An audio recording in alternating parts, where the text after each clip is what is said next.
A warm welcome to all our viewers. I'm your host, Shivangi Mishra, and you're watching another episode of South Asia Focus. Let's begin the show. As Bangladesh moves toward national elections, political violence, street unrest, and attacks on institutions are escalating.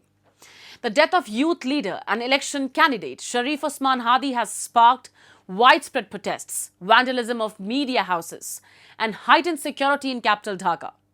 The interim administration led by Muhammad Yunus is facing growing criticism for failing to restore order in the country since the ousting of former Prime Minister Sheikh Hasina. A report. Bangladesh is sliding deeper into crisis as political uncertainty, economic strain, street violence and communal tensions intensify ahead of national elections.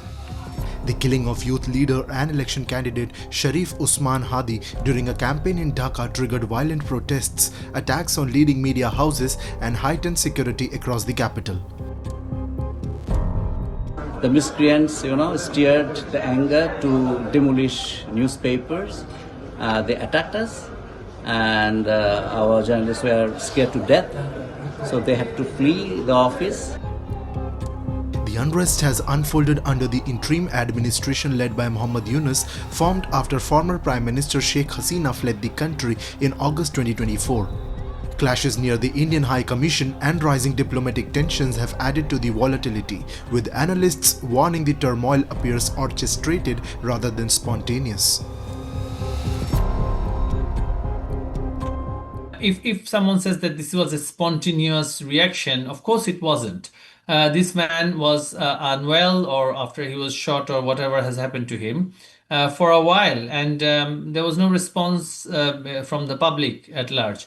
But for the last couple of days, we have seen several members of the Yunus regime, including the former minister, Mr. Mahfouz, and others, have come out in public and called for blood and dead bodies. So there you go. I mean, that's what you have. When you call for blood and dead bodies to the jihadi crowd, they're going to go out there and aim for that. To counter this lack of popularity of the Jamaat-e-Islami, they're trying to whip up all kinds of frenzies. First frenzy they tried to whip up was against Sheikh Hasina. That did not work at all. Now what they have done is that as part of the election campaign, one of their people was shot at, Osman Hadi. Within seconds of that shooting, they're trying to blame India. Without any inquiry, nothing. They called in our High Commissioner and telling him that, you have done this and so on. This is absolutely infuriating. And this is part of the methodology that Muhammad Yunus has been following to be completely anti-Indian. The unrest in Bangladesh has taken a darker turn, with violence now spilling into cultural spaces and minority communities. Amid anti-India protests, reports of brutal attacks on Hindus have surfaced. In Singh, a Hindu man, Deepu Chandra Das, was lynched over alleged blasphemy and his body burnt, an act that starkly exposes the country's growing lawlessness. Analysts warn such mob violence, increasingly weaponized for political and religious ends, signals a dangerous pattern of targeting minorities and dissent, deepening instability in an already fragile nation. During that regime change occupation, within 1 minute of Sheikh Hasina leaving the country, they had started the attacks on the Hindu minorities. The killings, the lynching, the rape, destroying their property, destroying their businesses.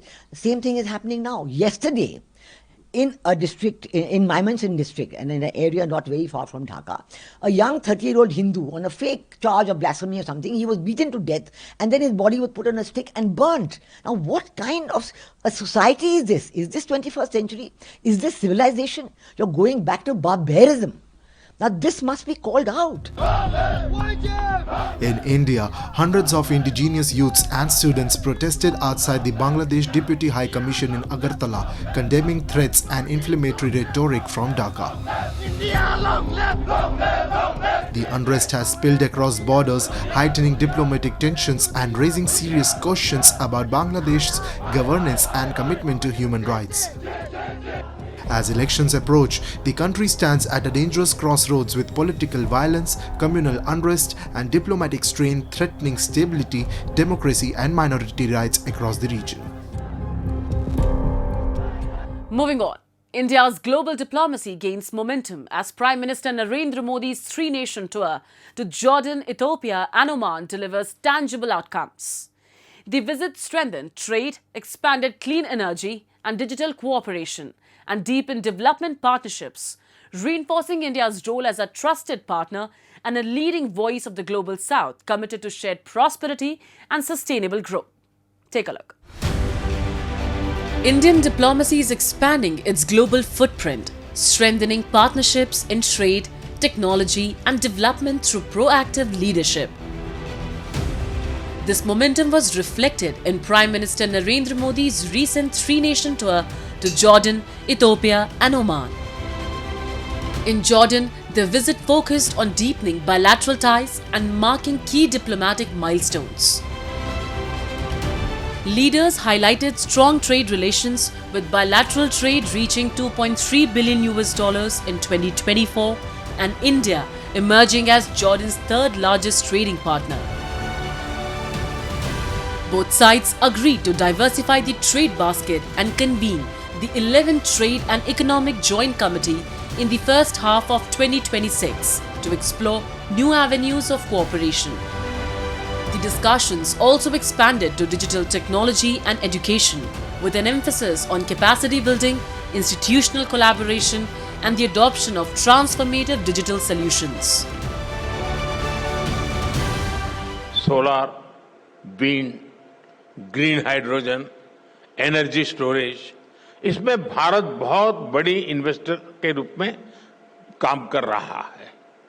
Jordan के पास भी बहुत बड़ा potential है जिसे हम unlock कर सकते हैं. ऐसे ही ऑटोमोबाइल और मोबिलिटी का सेक्टर है. भारत आज अफोर्डेबल ईवीज, टू व्हीलर्स और सीएनजी मोबिलिटी सॉल्यूशंस में दुनिया के टॉप देशों में से एक है. इस क्षेत्र में भी हमें ज्यादा से ज्यादा काम मिलकर करना चाहिए. In Ethiopia, Prime Minister Modi held wide-ranging talks with Prime Minister Abiy Ahmed Ali, reviewing the expanding India-Ethiopia partnership across trade and investment, innovation and technology, education, capacity building and defense cooperation. India also reaffirmed its commitment to deepen collaboration in health security, digital health and traditional medicine, underscoring its role not just as a trade partner but as a catalyst for sustainable development and job creation in Ethiopia. We know the public-private partnership is very essential, and it's known that the second largest investors in Ethiopia are Indian private sectors or investors. So this significantly creates more than 73,000 jobs for Ethiopians. And they have been also investing more than $5 billion. So it means that it is contributing for the development of the country. The final leg of Prime Minister Modi's three-nation tour brought him to Oman, where he received a warm welcome from Sultan Heightened bin Tariq at Al Baraka Palace in Muscat. The visit coincided with 70 years of India-Oman diplomatic relations, marking a legacy of trust, strong people-to-people ties and deepening economic cooperation. During their bilateral meeting, both leaders reaffirmed their commitment to expanding strategic and economic engagement. A key highlight of the visit was the signing of the Comprehensive Economic Partnership Agreement, set to reduce trade barriers, boost investment and strengthen India's long-term economic presence in West Asia. The CEPA agreement is one of the important agreements for us, as well as other international agreements, where it opens up a dialogue and an avenue for exchange of trade and investment between the nations and further collaboration in different aspects. One of the key aspects that we are after is export development. So throughout this agreement we will be able to import and export different goods and services from different origins to different markets. From strengthening economic engagement in Jordan, advancing development partnerships in Ethiopia to cementing a future-ready trade framework with Oman, Prime Minister Modi's three-nation tour underscores India's proactive, confident and forward-looking diplomacy. By deepening cooperation in clean energy, digital innovation, trade and capacity building, India is steadily consolidating its role as a reliable development partner and a credible, influential voice of the Global South. This sustained diplomatic outreach not only enhances India's global stature but also reaffirms its commitment to shared prosperity, mutual respect, and a more connected and inclusive world order. Time now for Asia This Week, the stories from across the continent. Koreans mark the 14th anniversary of leader Kim Jong-sec's death, state media reported. In footage provided by the country's official news agency KCNA, residents and soldiers were seen laying flowers near statues of Kim Jong-second and the state's founder Kim Il-sung at the Mansu Hill Grand Monument in Pyongyang. KCNA also said that officials, soldiers and students laid flower baskets and bouquets at monuments across the country to mark the anniversary. Dense fog blanketed major motorways across Pakistan's Punjab province, prompting authorities to close several key routes due to severely reduced visibility and increased risk of accidents. Lahore recorded an alarming air quality index of 322 on December 16, earning the city the dubious distinction of being the world's most polluted at that time. Frustration grew among stranded commuters as travel disruptions continued throughout the morning. India summoned Bangladesh's High Commissioner to New Delhi to convey its strong concerns over what it described as a deteriorating security situation in Bangladesh, particularly threats targeting the Indian mission in Dhaka. Ties between the neighbors have become frosty since Hasina fled to Delhi and Dhaka has repeatedly asked for her extradition. Last month, a Bangladesh court sentenced her to death in absentia for her role in a deadly crackdown on the protests. Afghanistan is entering the harsh winter amid a deepening humanitarian crisis, with millions of people struggling to survive due to widespread poverty, dwindling international aid, and rising hunger. The United Nations World Food Programme warns that, for the first time in decades, it cannot mount an effective winter response, leaving vulnerable families, especially children, at grave risk. A report. After more than 4 decades of conflict, Afghanistan remains one of the world's poorest and most fragile countries, with much of its population dependent on humanitarian assistance to survive. Years of war have devastated infrastructure, weakened public services, and left millions without stable livelihoods. Since the 2021 withdrawal of US-led forces and the return of the Taliban to power, international assistance has dropped sharply. The loss of foreign aid and development funding has triggered a severe economic downturn, pushing millions of Afghans deeper into poverty and leaving families with few ways to earn a sustainable income. This winter, already difficult living conditions are being further strained by soaring food prices, widespread unemployment, and the lingering effects of drought and earthquakes that have damaged homes, farmland, and water supplies. Many rural communities have seen harvests fail, while urban families struggle to afford even basic staples. For households trying to meet their most basic needs, heating, nutritious food, and healthcare have become impossible luxuries. Parents are often forced to make painful choices between buying food or fuel, delaying medical treatment, or pulling children out of school, decisions that carry long-term consequences, especially for young children and the elderly.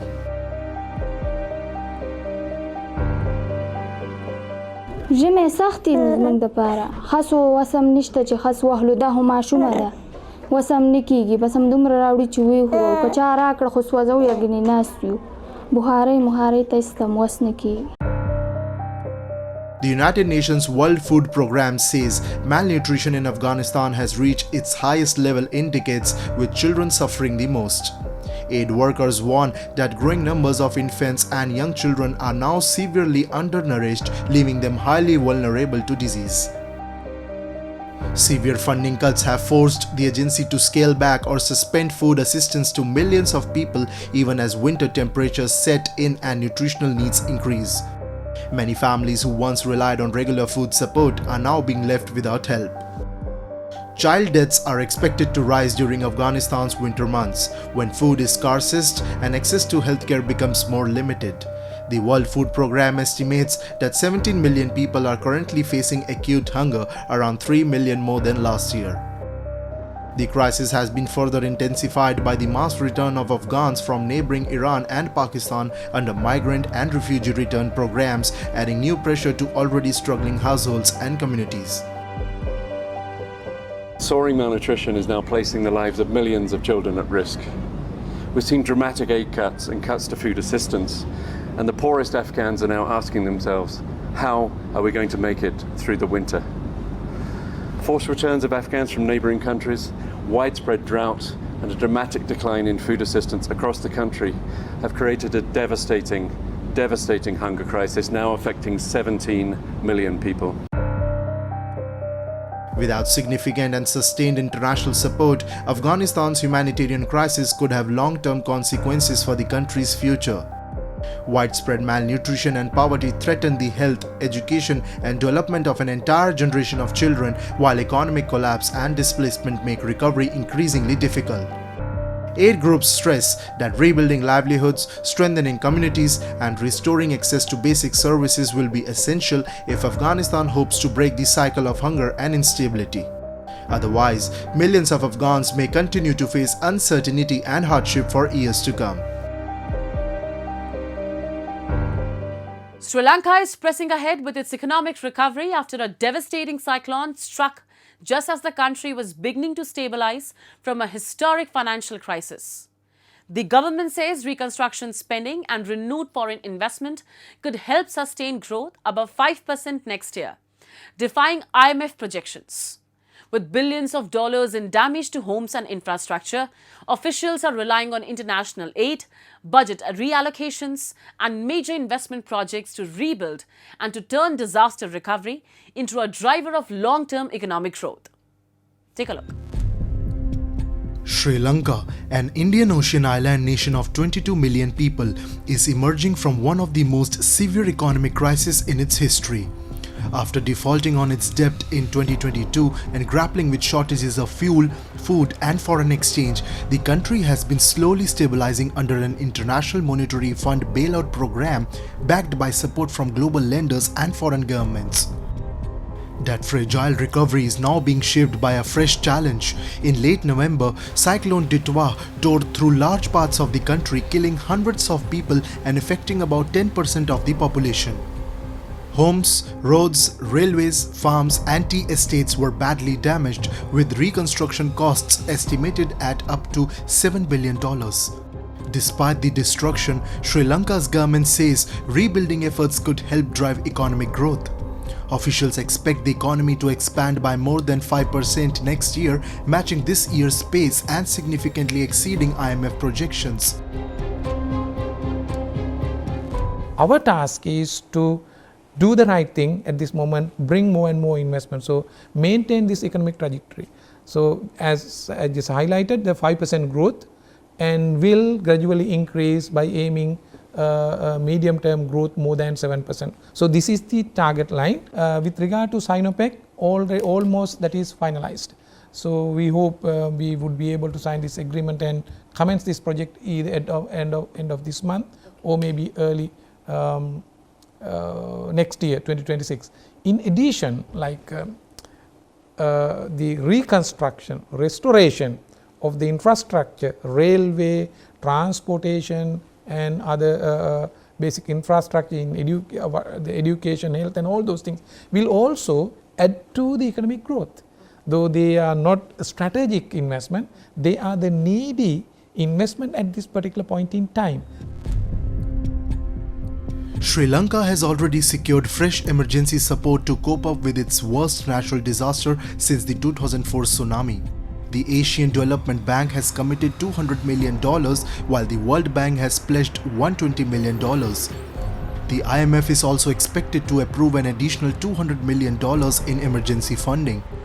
To finance rebuilding, the government plans to divert funds from other sectors, tap treasury reserves, and use donor assistance to restore housing, infrastructure, and livelihoods, particularly in agriculture. 500 billion, so that would be a rough estimate that is more than enough to carry out the basic things, execute the basic things, the reconstruction of housing, the roads and infrastructure facilities, and provide certain benefits for those who lost their livelihood, especially agriculture, the farming and all those things. As Sri Lanka balances disaster recovery with economic reform, the government hopes reconstruction spending and fresh investment will do more than repair the damage left by Cyclone Titwa. Officials say it could also help reinforce confidence and place the country on a stronger, more sustainable growth path. Looking ahead, Sri Lanka's future will hinge on its ability to maintain reforms while rebuilding from repeated economic and climate shocks. How effectively it manages reconstruction, controls debt, and supports growth will determine whether the country can transform a fragile recovery into a more stable and resilient economy for its people. From financial collapse to natural disaster, Sri Lanka's test continues. And with that, we come to the end of this week's episode. See you next week. Till then, goodbye and take care.